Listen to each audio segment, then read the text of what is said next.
alerta. Cortes no ambiente do lar ou ainda em ambientes internos podem acontecer e sangramentos virão à tona. Mas aí, você sabe como se comportar na hora de uma emergência como essa? Como parar esse sangramento? Nós estamos recebendo aqui no nosso programa mais uma vez e agora o nosso quadro, Fique Alerta, para falar sobre o assunto, o Gilmar Alves, que é instrutor de parada cardíaca, socorrista, enfermeira, especialista no assunto. Bom dia, Gilmar, bem-vindo ao programa Revista. Bom dia a todos. É um tema tão importante que muita gente, quando vê sangue, já fica com medo, né? Então, às vezes, uma simples ação que qualquer pessoa pode fazer salva uma vida. É importante a gente primeiro diferenciar, porque tem um sangramento que é aquele injato, a pessoa que corta, popularmente fala, corta os pulsos, que são as artérias, né? Sim. Então o sangramento mais forte é o que é mais perigoso. Ações básicas, como uma compressão direta, que é a primeira ação que a gente deve fazer, consegue evitar que essa pessoa evolua para uma parada cardíaca. Uma vez eu li uma matéria a respeito de um caso, Gilmar, onde uma pessoa estava comemorando o casamento e na festa de casamento ele colocou uma taça no bolso e a taça quebrou e ali feriu aquela veia bem que passa assim, vai direto pro coração e o noivo que tinha acabado de casar veio a óbito. E aí, Gilmar, uma situação como essa, onde você tem um sangramento, como é que a gente faz? Vamos começar falando de um sangramento mais simples. Estou em casa, no ambiente doméstico, cortando aqui as verduras, de repente, pá, cortei o dedo, sangrou. O que é que eu faço? Primeira ação, pessoal, compressão direta. É a primeira ação que deve ser feita. Vamos fazer aqui na prática. Vamos supor que eu cortei aqui minha mão. Cortou. Se você tem uma gaze ou um pedaço de pano limpo, você vai simplesmente apertar e passar mais ou menos de 5 a 10 minutos, se for um sangramento menor. De 5 a 10 minutos, só apertar, o sangramento para. Então, se for um corte maior, você, com esse pano, faz ali como se fosse um curativo e aí leva para o hospital para saber se precisa fazer algum ponto ou não. Primeira ação em todo corte é compressão direta. Por mais que ele seja simples, né? Mas às vezes fica sangrando, comprima. E, Gilmar, eu comprimi, na hora que passou 1, 2 minutos, parei, aí voltou. É por isso que você tem que ficar aí de 5 a 10 minutos, em média, um sangramentozinho simples desse, entendeu? E quando é um sangramento mais forte, como um corte mais profundo, de repente a faca escorregou, cortou o centro da minha mão e foi um corte maior, o que é que a gente faz? Mesma conduta inicialmente, compressão direta, pega esse pano, faz uma compressão direta. O ideal é você ter um kitzinho de primeiros socorros em casa, né? E aí com uma atadura, uma tira, um pano, você faz um curativo compressivo e isso vai ajudando, um pouco forte, sempre em cima do ferimento, para conseguir conter a hemorragia. Fixa. E aí, ou espera o SAMU, né? É importante você ligar 192 se for um sangramento mais grave, porque essa pessoa pode morrer por conta desse sangramento. Ah, Gilmar, não deu certo com compressão direta, fiz o curativo, é um sangramento arterial, a gente vai já chegar lá naquele caso da taça, que eu cito isso como exemplo também, é um sangramento que eu fiz o curativo e esse curativo encheu de sangue e continua sangrando. Eu posso fazer, em caso que a compressão direta e o curativo compressivo não conseguir conter hemorragia, eu posso fazer o famoso torniquete. Existe torniquete comercializado, mas isso aqui dificilmente você vai encontrar no meio da rua ou em casa. Eu posso pegar um pedaço de pano, vamos supor que cortou aqui, não está parando o sangramento, eu vou fazer aqui nessa altura, né? Eu vou fazer aqui só para ficar mais fácil para a gente demonstrar. Então, vamos lá, o corte é aqui, não, né? Parou de sangrar, não vou fazer parou o torniquete. De sangrar. Vou fazer o torniquete porque primeiro eu já fiz a compressão direta e o curativo compressivo e continua sangrando. E aí eu vou fazer rapidamente aqui, ó. Eu faço aqui, eu só dou esse nó, aí eu posso pegar um pano, né, algo que não machuque o paciente. Posso pegar uma caneta, um pedaço de madeira e vou girando aqui, ó, girando até quando? Até, não vou apertar muito para não doer, mas até parar o sangramento. Olha só. Parou o sangramento, né, eu vou parar de girar, aí eu normalmente uso isso aqui para amarrar, fixar ou a caneta ou o pedaço de madeira.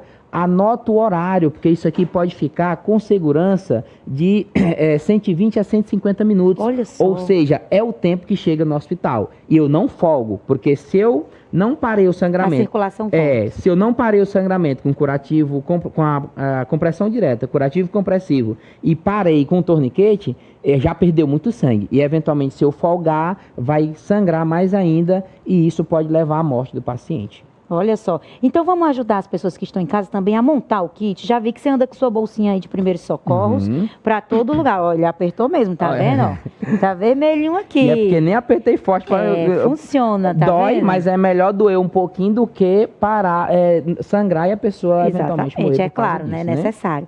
Gilmar, vamos montar esse kit? O que é que a pessoa precisa ter em casa ou no carro? Porque a gente sabe que a gente precisa prevenir que aconteça, mas quando acontecer, a gente precisa estar pronto para a parte difícil também. O que é que eu preciso ter na minha bolsinha de primeiros socorros? O kit de primeiros socorros, o que acontece? Primeira coisa, para um sangramento, você precisa um pacotezinho de gás, né? Com atadura. Essa atadura, você pode comprar na farmácia, em qualquer lugar.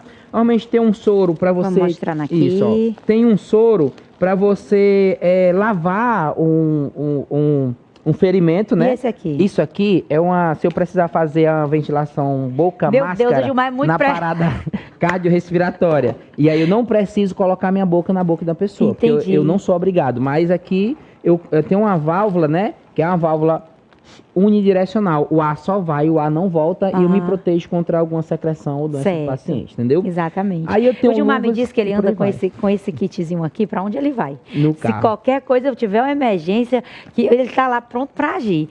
Isso. Aí eu tenho também, se for uma fratura do dedo, além do sangramento, teve uma fratura, eu posso imobilizar com essa talazinha aqui, tipo palito de picolé, né? Então tenho luvas, porque se tiver um sangramento, eu sou obrigado a ter equipamento de proteção individual. E, Gilmar, eu não tenho luvas, eu não ando com luvas, e a pessoa está sangrando, mas ela está orientada, eu oriento ela mesmo, colocar a mão, e não tenho nada, a mão em cima do ferimento e apertar. Ó, só esse caso aí do cara que casou e cortou a artéria femoral. É a artéria que quando a gente vai fazer um cateterismo cardíaco, por exemplo, coloca o introdutor e vai até o coração. Ou seja, é um sangue muito forte, é uma pressão muito grande. Cortou essa artéria, se a esposa ou qualquer parente dele fosse apertado nessa artéria femoral, apertado muito mesmo, porque é um sangramento em jato, ele teria perdido menos sangue a cada minuto. Poderia ter sobrevivido. Quando a gente faz um cateterismo, a gente acessa essa artéria que foi cortada nesse acidente. E essa artéria, né? Essa mesma que passa aqui ao lado do pescoço? Essa é carótida, né? É uma outra artéria, né? É uma outra artéria. Então, a artéria carótida, que é no pescoço. Ou seja, artérias são vasos que vêm do coração com sangue rico em oxigênio. E a pressão é grande para irrigar todo o nosso corpo. Mas deixa eu falar sobre um outro sangramento, né? Tem também a questão do sangramento nasal. Muito comum, inclusive, nas crianças. Tem aquele sangramento nasal, a mãe se desespera, joga o menino para cima, benze o menino, balança o menino, assopra o menino. Mas e aí, na prática, de acordo com a medicina, o que é que pode ser feito para a gente conter isso? Ou seja, primeira coisa que um sangramento nasal, se essa criança não levou uma queda, né? O nosso clima é muito quente. Sim. Então, o próprio ressecamento, né? Ele pode começar um sangramento. A criança pode, com o dedo, pode ficar colocando o dedo no nariz e sangrar. Primeira situação, você pode pegar um gelo, envolver em um pano, pressionar. Eu não levanto muito a cabeça, porque se eu levantar a cabeça, o sangue vai aqui para as vias aéreas, né? Ou seja, vai para a via da respiração e pode engasgar. Não baixo muito a cabeça, porque se baixar, melhora o retorno venoso e aumenta o sangramento. Eu simplesmente inclino um pouco, levemente inclinação. Olha, lá em casa, que eu tinha muito sangramento nasal. O pessoal faltava pouco me emborcar. Emborca, menina! E eu engasgava com aquele monte de sangue. Olha só, não pode virar muito a cabeça. Você inclina um pouco, levemente, e pressiona com gelo. Aqui, olha só, a gente está falando de sangramento e a primeira ação é a compressão direta. Eu estou pressionando, eu estou fazendo a compressão direta e o gelo, ele causa vasoconstricção, ele aperta, ou seja, a tendência é parar um sangramento. Eventualmente fez isso, não está parando, um sangramento nasal, se não foi por conta de um acidente, né? Ele tem mais chance de ser um sangramento leve, dá tempo de chegar até no hospital ou o SAMU chegar para levar essa criança. E quando o sangramento ocorre em um acidente, no braço, na perna, em uma outra região do corpo, aquele absurdo de sangue, que ali realmente é uma emergência, o que fazer? Eu posso fazer alguma coisa em caso de sangramento antes do SAMU chegar? Essa é uma pergunta muito importante, que muita gente tem aquele ditado, não pode nem tocar no paciente até o SAMU chegar, não pode mexer. Tá certo em até certo ponto. Por exemplo, se essa pessoa sente dor na coluna, tem dormência em membro logo após o acidente, ela tem grande chance de ter uma lesão. Mas se ela tem um sangramento ativo, aquilo é mais grave, aquilo tem prioridade. Eu não vou movimentar a pessoa, mas eu posso simplesmente pegar um pano limpo, uma camisa do paciente, ou até orientar o próprio acompanhante a fazer a pressão direta no local. Se é no membro, eu posso fazer o torniquete, né, aqui próximo à virilha, igual eu fiz no braço. Se é um sangramento que eu não consegui parar com um curativo compressivo e é a compressão direta. Se é no tronco, é simplesmente compressão direta nessa região do tronco. Entendi. E se a pessoa estiver desmaiada ou com dificuldade de respirar devido ao sangramento? A pessoa sangrou, desmaiou e está lá com aquela sensação toda, faltando ar, o que é que faz? O que acontece? Primeira coisa, se o sangramento estiver ativo, isso existe um livro chamado PHTLS, que é o que recomenda o que a gente faz no atendimento pré-hospitalar. E a principal causa de morte relacionada a acidente, né, é sangramento. Então, por isso que a primeira coisa é conter o sangramento. E se ela estiver desmaiando por conta do sangramento, o que vai voltar ela é você repor o volume, né? Que aí precisa do profissional especializado, repor sangue. Então, o que eu preciso fazer, o que eu consigo fazer, mesmo sem ser da área de saúde, é parar o sangramento que esteja ativo ali no momento. Quem tem criança em casa sabe o que é ter o coração na mão. Nosso cinegrafista aqui tem 2 tremendinhos, são gêmeos, não são quietos, se não tiver ali todo tempo pastorando os meninos, eles aprontam, metem o dedo na tomada, eles aprontam todas. Muito espertos os meninos, mas são levados, o que é natural de uma criança saudável. E o coração da mãe, ele já vive, né, sendo testado. Acelerado. 24 horas por dia. Quando um sangramento em uma criança ou em um adulto, quando eu posso observar que precisa de um cuidado médico? Porque às vezes a criança se corta ali, o vovô se corta ali, e a gente diz, faz só isso aqui, tá tudo bem. Quando eu devo me preocupar e procurar um médico o mais rápido possível? Exemplo, quando é um corte simples, né, um corte no dedo que você comprimiu, viu que não é profundo, e aí você faz só um curativo, e aí viu que rapidamente parou o sangramento, é tranquilo. Agora, quando é um corte mais profundo, né, que não tem como você em casa observar até se ficou alguma sujidade dentro do corte, é importante você procurar o serviço especializado do pronto-socorro. Porque às vezes aquela sujeirinha que ficou, dependendo do material que cortou, né, pode dar infecção.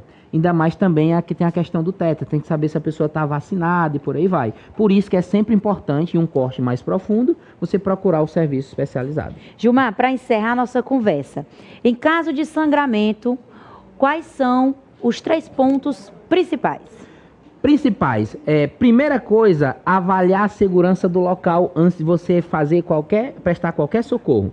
Identificar se o sangramento está ativo. Sangramento está ativo, aí você vai fazer a compressão direta. É a primeira conduta. Até mesmo antes, por exemplo, o paciente está inconsciente, sem respirar por conta de um sangramento ativo e só tem um profissional, a primeira conduta é ele ir lá e conter o sangramento, porque é aquilo que está rebaixando o nível de consciência dele. Entendeu? Olha só, então não esqueça de ter também o seu kit de primeiros socorros em casa, inclusive no seu carro, para na hora de agir, que você precisar, você ter os equipamentos, ter a gás, para poder fazer isso, não é isso, Gilmar? Manobras básicas salvam vidas, né? E muita gente acha, só quem é médico, quem é enfermeiro que consegue salvar uma vida. Não, a gente consegue salvar, e a gente tem vários relatos, até de crianças treinadas em primeiros socorros, enquanto o adulto estava lá desesperado, ele fez a manobra e consegue salvar a vida. Só é difícil para quem tem medo de sangue, né? É verdade. Aí fica mais difícil, mas isso também, dependendo da necessidade, a gente passa por cima até do medo e resolve as questões. Com treinamento a gente cria mais coragem, entendeu? Verdade. Você sabe o que fazer. Se sente mais seguro.